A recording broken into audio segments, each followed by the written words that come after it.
Although Jim Crockett Promotions might not have been as successful as WWE at the time when it changed its name to World Championship Wrestling in 1988, WCW, however, quickly rose to prominence among professional wrestling organizations and had the ability to challenge WWE because of the organization's heritage and brand value. Soon after changing its name, WCW partnered with Marvel to have the comic book publisher release works with a wrestling theme under the WCW moniker.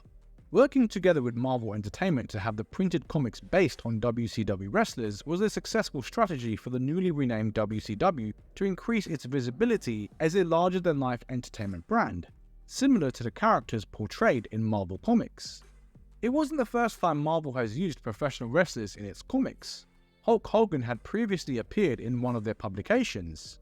WCW World Championship Wrestling Volume 1 was the first WCW-themed comic published by Marvel in April 1992. On the front cover were people like Lex Luger and Sting, and in the inaugural issue, a battle royale was held to decide who would challenge WCW World Heavyweight Champion Lex Luger.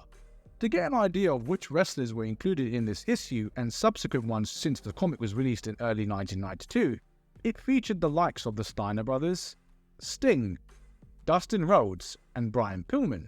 It wasn't difficult for the WCW talent to seem organically superhero-like in the comics since, in the early 1990s, professional wrestlers were often even more physically intimidating.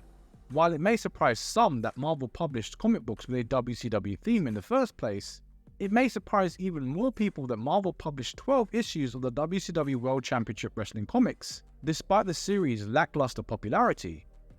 The comic book ran for nearly a year, beginning with the first volume in April 1992 and ending with the 12th and last edition in March 1993. Despite having Marvel as its publisher, the WCW-themed comic books didn't particularly appeal to comic book enthusiasts. The fact that WCW-themed comic books were poorly accepted didn't help either, since the WCW World Championship Wrestling series may have been more popular if it had catered to the taste of the typical comic book reader. Although WCW's foray into comic books was largely unsuccessful, it didn't stop the company from breaking through in the world of popular entertainment. When Hulk Hogan came out of retirement in 1994, WCW pulled him back shortly after Marvel stopped publishing WCW-related comics.